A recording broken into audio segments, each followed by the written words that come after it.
That morning, Margaret Whitmore had woken up at 6, just like always. The first light of day filtered through the old white curtains, filling the living room with a golden hue. The silence she felt in the kitchen as she poured her coffee weighed heavier than ever before. Loneliness, the accumulated loneliness of years. Margaret took a deep breath, sipped her coffee, and reached for an old photo album. Among the pages appeared a photograph from a birthday party years ago. Little Eleanor smiling, holding a cake in her hands. An involuntary smile crossed Margaret's lips, but the corners of her eyes were wet. At that moment, the door opened and Eleanor stepped inside. She was 25, yet her eyes still carried the wounded look of her childhood. Margaret's heart skipped a beat. The cold expression on her daughter's face, the trembling lips, the rigid stance, all bore the silent weight of the years. "Mom," Eleanor said, her voice neither soft nor warm, but sharp and distant. Margaret realized she was living the moment she had both feared and long awaited. "Eleanor, how are you?" Margaret asked, her voice trembling slightly. Eleanor hesitated. Her eyes did not meet her mother's. Instead, they fixed on the old television in the room, as if the pain of the past was hiding there. "I'm fine," she said finally, her words cutting like a knife, "but there's something I need to tell you." A deep fear rose in Margaret's chest. She had imagined this moment countless times before Eleanor leaving, turning away in hurt. But none of those imagined scenes compared to the pain of watching it unfold before her eyes. "All right, tell me," Margaret said, taking a sip of her coffee. Her throat was dry. Swallowing felt impossible. Eleanor took a deep breath. "I'll never forgive you, Mom. I don't want to see you again." In that instant, Margaret's world fell silent. The coffee cup wobbled on the table, nearly tipping over, but she caught it just in time. What do you mean?" she whispered, her words tangled in her throat. Eleanor stood in the middle of the room, her small hands clenched, her lips pressed tightly together. "I've thought about this for years, but now I'm sure. I want to leave. I want to live my life on my own terms, and I can't do that because of you." Margaret stayed silent for a while, storms raging inside her. For years she had done everything she could for her daughter's happiness, sacrifices, sleepless nights, setting aside her own dreams. Was it all for nothing? Yet in her eyes was something else. Pride. Margaret's pride kept her from speaking, even through her pain. "All right, go," she finally said. Her voice was soft but firm. From the outside, it might have sounded like calm acceptance, but inside, her thoughts were different. "One day, you'll understand." Eleanor paused for a moment, searching her mother's eyes for the tenderness she once knew, but found only silence. The silence itself seemed to carry the weight of years of unspoken resentment. "Thank you," Eleanor said, and quickly turned toward the door. Margaret stood behind her, watching. When the door closed, she was alone again. The silence grew heavier. The coffee cup still sat on the table, its taste now bitter. Margaret slowly sank into her chair, resting her head in her hands. Tears slipped down her face, a quiet lament. That day, as Eleanor walked away, Margaret found herself looking back at her own past. She thought of every mistake she might have made. Perhaps she should have listened more, set fewer rules, given more hugs. But when she looked back, all she could see was regret. Days, weeks, and months passed, and Margaret learned to live with Eleanor's absence. But getting used to it didn't mean forgetting. Her daughter's absence lingered in every corner of the house. An empty chair, an unfinished book, an unused plate, small details that tightened her heart a little more each day. Margaret's closest friend, Helen Carter, visited her often. "Margaret," she said one afternoon over coffee, "the world didn't end just because she left. But don't lose yourself either. Life goes on." Margaret smiled faintly, but her gaze was distant. "Helen, I know, but some pains feel like they'll never fade." Helen placed her hands over Margaret's. "Maybe they shouldn't, Margaret. Maybe that pain is what will make you stronger. Eleanor will understand one day. Maybe not today, maybe not in 10 years, but she will." Margaret found some comfort in Helen's words, but the emptiness inside her could never fully be filled. From that day on, she lived with a quiet void, not knowing what Eleanor was doing, or why she made the choices she did. Yet, a small spark of hope remained. One day, she would return. And that day, Margaret understood something she never had before. Being right isn't always as satisfying as it seems. Sometimes, being right only brings deeper pain. That in the first weeks after Eleanor's departure, Margaret felt her absence in every corner of the house. The chairs, the books, the coffee cups, all were reminders, small stings of memory. At first, She tried to keep up her routines, waking early, reading the paper, cooking meals, watering the flowers, but each action carried a trace of emptiness. Eleanor's absence echoed through the silent rooms. In the first few months, Margaret found herself face to face with loneliness. She ignored the calls that came to her phone. The promises everyone offered felt hollow now. But Helen Carter visited her regularly. Helen was Margaret's closest friend, her confidant, and a companion who shared the pain of losing her daughter. "Margaret, why don't we go out today?" Helen said one afternoon, as the sunlight slowly streamed through the window. "Go out. I've grown used to my solitude, Helen. I've learned what to do with it over the years," Margaret said, her eyes carrying a faint sorrow. Helen smiled gently. "A person can get used to loneliness, but loneliness becomes bearable only when it's shared with friendship. Eleanor's leaving wasn't your fault. Remember that? She chose her own path." Margaret nodded, but the emptiness inside her refused to fade. Eleanor's absence wasn't just a physical void, it was a wound in her heart, deep and aching. Every day, as she sat by the window watching the street, she imagined her daughter living far away. What was she doing? Who was she meeting? What mistakes was she struggling with? Margaret didn't know, and that uncertainty was as painful as the loss itself. In the city, Eleanor was trying to build a life of her own. She lived in a large apartment, worked in advertising, and kept herself busy with a fast-paced schedule. Yet she too was lonely. Eleanor thought that by staying away from her mother, she was finally free. But every night as she lay in bed, Margaret's voice echoed in her mind. "One day, you'll understand." That sentence pierced her pride and deepened the quiet ache inside her. Outwardly, Eleanor's life seemed perfect, successful in her job, surrounded by friends, living an active social life. But combined with her recent divorce, Richard Bennett's coldness, and her lingering childhood wounds, a silent storm had taken root within her. Her daughter, Lily, was the only pure and innocent breath in her world. The little girl's laughter warmed Eleanor's tired heart, yet it also reminded her of the missing mother, figure she once longed for. Margaret, unknowingly, would one day be the one to fill that void. Throughout those years, Margaret buried herself in books and old letters. The little notes Eleanor had written as a child remained like unspoken dialogues between mother and daughter. "Mom, I love you. Mom, please listen to me." Each line left both a sweet and bitter ache in her chest. Every letter was a reminder of Eleanor's departure, yet also a small light that kept Margaret's hope alive. One day, she'd come back, maybe with Helen's support. Margaret began to rediscover herself. She spent more time with friends, rekindled old hobbies, and learned to take ownership of her own life again. But no matter what she did, Eleanor's absence lingered behind her like a shadow. One day, while leafing through an old photo album, Margaret came across a picture of Eleanor at 5 years old. The little girl was holding a pink balloon, her face glowing with pure joy and innocence. Margaret's eyes filled with tears. "Back then, I did everything right," she whispered. "But you grew up, and I failed to understand you." That day, Margaret realized that the silent years had brought her not only longing, but also clarity. She had begun to see her own flaws, her emotional blindness, and the childhood wounds she had ignored. Yet, the deepest pain remained the same, not knowing if Eleanor would ever come back. The one thing that never changed in all those years was Margaret's morning ritual, sitting by the window with her coffee. As she gazed outside, she imagined countless versions of her daughter's return. Eleanor knocking on her door one day, perhaps in a moment of crisis or need. The image replayed endlessly in her mind, but each time, she reminded herself, being right can be far more painful than it seems. One afternoon, Helen gave her courage. "Maybe one day Eleanor will come back," she said softly. "Maybe she will, maybe she won't, but you must be ready. Open your heart, love her even if you can't forgive her, because as a mother, that's your greatest strength."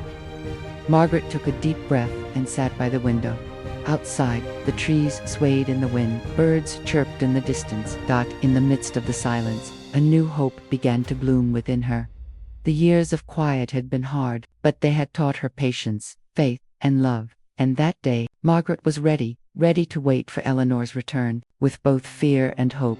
After years spent in silence, one quiet afternoon, Margaret opened an old box. Inside were dusty photographs, letters, and small relics from Eleanor's childhood. Each object carried whispers from the past. Her fingers trembled as she reached for an old notebook filled with Eleanor's childhood notes and drawings. Mom, I want to play with you. Mom, I missed you today. Margaret's lips quivered. Her little girl's words still echoed in her heart. After all these years, her eyes filled with tears as she unlocked an emotion she hadn't allowed herself to feel for so long. Something inside her broke, something she realized had been missing all along. Eleanor had grown up without the motherly warmth she needed, and Margaret was now facing that truth for the first time. That day, Margaret decided to revisit the dusty shelves of her past. Eleanor's childhood memories, her school days, her small accidents, her laughter, all replayed vividly in her mind. But what stayed with her most were the silent disappointments of Eleanor's teenage years. When Eleanor was 14, Margaret's demanding job and household duties often left her alone. One day, she came home from school to find her mother working at the computer. She felt invisible. Margaret was juggling phone calls, emails, and dinner preparations. But Eleanor didn't see that. All she saw was a mother who wasn't listening. The little girl tried everything to get her attention. Drawings, notes, games, but nothing seemed enough. Margaret, consumed by her busy life, never realized the silent cries for attention her daughter was making. Now, years later, Margaret felt the weight of it all. A wave of guilt rose inside her. Why didn't I notice? She whispered to herself. Why was it always work, responsibilities, and endless noise? Why couldn't I step into your world, Eleanor? Just then, the phone rang. It was Helen. Margaret, how are you? You sound quiet today. Margaret took a deep breath. Helen, I've been thinking about the past, about Eleanor's pain and my own mistakes. There's such an emptiness inside me. Helen replied in a calm, steady voice. That emptiness is just a mark from the past. But Margaret, you can't change what's gone. You can only choose to deal with today and tomorrow. Understanding Eleanor's hurt is the first step to forgiveness for both of them. After hanging up, Margaret opened another photograph. There was Eleanor, 18, smiling brightly at the graduation captured as well in Margaret's eyes. She realized how quickly her daughter had grown, and how many moments she had tried to protect. Every missed chance now pressed Eleanor to her soul. As Margaret faced her fears, she began to see not just Eleanor's pain, but her own faults and moments she had overlooked, or too blind to see the chance in this. One end to the first time in her knees, she truly felt the weight of the worthless task. That day, blindly and staring at the ceiling, Margaret heard her daughter's words echo again. I don't want to see you. Margaret whispered softly into the darkness. Eleanor, now I understand. But please, one day, let's talk about it. Over the years, a small seed of hope had grown inside her heart, that perhaps she would have one last chance to see her daughter again.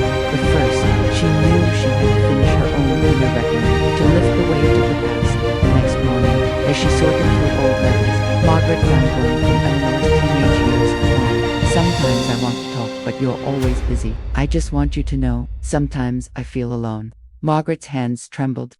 In that moment, she realized Eleanor's resentment hadn't formed in an instant. It had built up slowly over the years. Each silence, each moment of neglect had left a small scar. As tears ran down her cheeks, Margaret made herself a promise. When Eleanor comes back, I will listen, truly listen. Facing the past was painful, but it was also an awakening. Margaret no longer saw only her daughter's mistakes, she saw her own. And that realization was the first step that would finally break the silence of the next 10 years. That morning, as Margaret sifted home by the window, just like every other day, the doorbell rang out and startled her. It was barely 8 o'clock. Visitors rarely came this early. She set her clock down, her heart beat faster, and walked up to the door. When she opened it, she couldn't believe her eyes. Standing there after 10 long years was Eleanor Dodd, and beside her stood a small child. Margaret's knees trembled, her heart caught in her chest.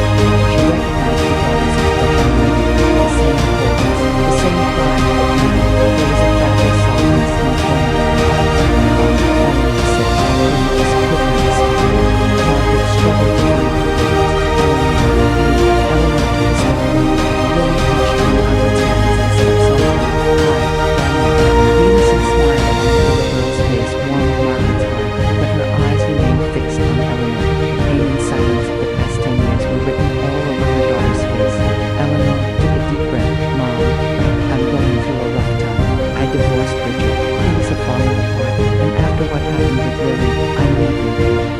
lips trembled. Eleanor, come in, come in. She opened the door fully and let Eleanor waiting inside. In that moment, she felt the full weight of all those silent, aching years. As Eleanor walked into the living room, Margaret followed quietly behind her. This was the moment she had imagined countless times, the moment her daughter would return. But it wasn't the simple, joyous reunion she had pictured. It was filled with confrontation and the need for forgiveness. Helen's words echoed in her mind. Be ready, open your heart, even if you can't forgive, keep loving. Once seated, a heavy silence filled the room. Margaret set down 2 cups of coffee on the table. Lily sat at the edge of the couch, curiously glancing around the room. Eleanor finally spoke. Mom, I didn't come here just because I missed you. Life's been complicated. I'm divorced. I lost my job. She's been through so much. Maybe I know it, but I see now that you were only trying to be right. I just couldn't see it. Tears welled up in Margaret's eyes. The ache and longing of the past decade rose within her. Eleanor, I've always loved you. I never saw it, but waiting for you these 10 years was the hardest thing I've ever done. Eleanor, I know, Mom, and I didn't come here expecting to make it up to you. I just wanted to stop the pain. For myself, Margaret took her daughter's hands. The tears that streamed down her face and all the pain and silence of the days that passed. Lily, with her tiny hands, gently held Margaret's hands, and something in Margaret's chest began to dance. When this day came, Margaret whispered, her voice trembling, I always hoped you'd come back, but being right, it hurts more than I ever imagined. Eleanor lifted her gaze. Mom, maybe you were right about a lot of things, but I don't want to live under the weight of the past anymore. I just want a new beginning. And in that moment, Margaret realized one thing.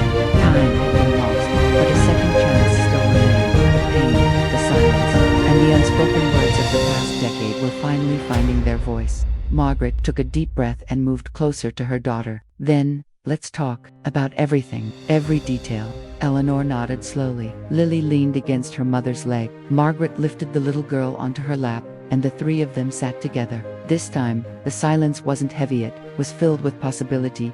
All day long, Margaret and Eleanor talked. They revisited their past, the misunderstandings, the loneliness, the unspoken resentment. Eleanor voiced the wounds of her childhood and adolescence. Margaret listened without interrupting, taking in every word with quiet remorse. But the difference was clear now.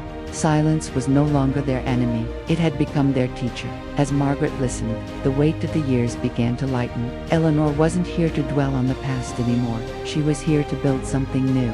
That day, a fragile yet hopeful bridge formed between them. The years of silence were finally over, replaced by words, understanding, and an earnest desire to heal. That evening, the living room was once again quiet, but it wasn't the suffocating silence of the past 10 years. It was the calm before renewal. The wind outside rattled the window panes, the branches swaying gently in rhythm. Margaret set her cup down and looked at Eleanor. Mom. Eleanor's voice was soft, fragile, but steady. I didn't come here to make things easy. We need to talk about our past. Margaret nodded. I know, and I'm ready. Eleanor, I'm ready to listen to everything. Eleanor's eyes filled with tears. The resentment and sorrow she had carried for 10 years now spilled out as words. Mom, when I was a child, I wanted to share everything with you. But you were always so busy, or so it seemed. You didn't hear me. You didn't see me. And I felt invisible. Margaret's lips trembled. The guilt she had buried deep for years broke through. Eleanor, yes, I know. Back then, I didn't give you enough of me. But please know, I always loved you. Always. Eleanor shook her head slightly, the hurt still in her eyes. Love isn't always words, Mom. Sometimes it's what we do. And I didn't see that from you. Or maybe I refused to. But the emptiness stayed with me. Margaret clasped her hands together. Eleanor, maybe you can't forgive me right now, but I'm here to try to fill that emptiness, if you'll let me.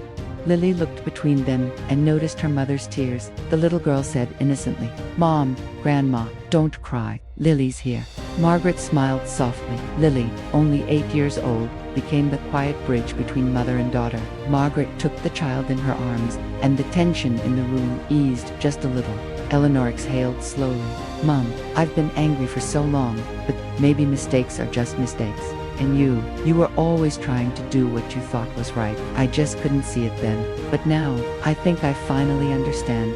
Tears streamed down Margaret's cheeks. Eleanor, being right. It's far more painful than I ever imagined. But listening to you, no understanding you feels like the only thing that truly matters.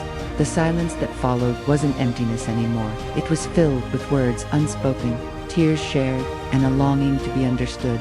Eleanor took her mother's hands. Mom, forgiveness won't come easily, but maybe I never really stopped loving you. Maybe I just couldn't admit it. But today, maybe I can take the first step. Margaret whispered, voice trembling. Eleanor, even if you never forgive me, love will always be here.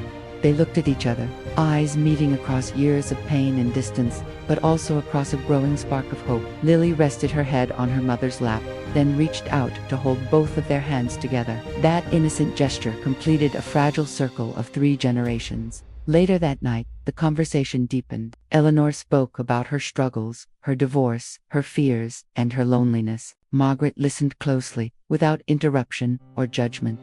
The rain outside softened to a drizzle. Words replaced silence, tears replaced resentment, and both women felt something inside them loosen up. Burden lifting. Margaret realized that being right had only ever made her lonelier. True love, she finally understood, begins when you accept each other's pain. Eleanor smiled faintly. Mom, maybe I can't forgive everything right away, but I'm not angry anymore. I just need time, and I want to rebuild something with you. Margaret's heart lightened. Eleanor, forgiveness will take time, but my love for you, it never ended. Lily climbed into Margaret's lap, her small hands linking them once again. The pain of the past began to fade, replaced by understanding and the promise of renewal. Margaret whispered to herself, being right was so much more painful than I imagined, but love, forgiveness, and understanding, they heal everything. Eleanor looked into her mother's eyes and smiled. Maybe the greatest lesson, Mom, is learning to understand and love each other, not in the shadow of the past, but in the light of now. Margaret nodded. Yes, Eleanor, we'll do this together. That night, as they all went to bed, the weight of the past no longer bound them. The silence of 10 long years had finally ended, replaced by love, understanding, and the promise of a new beginning.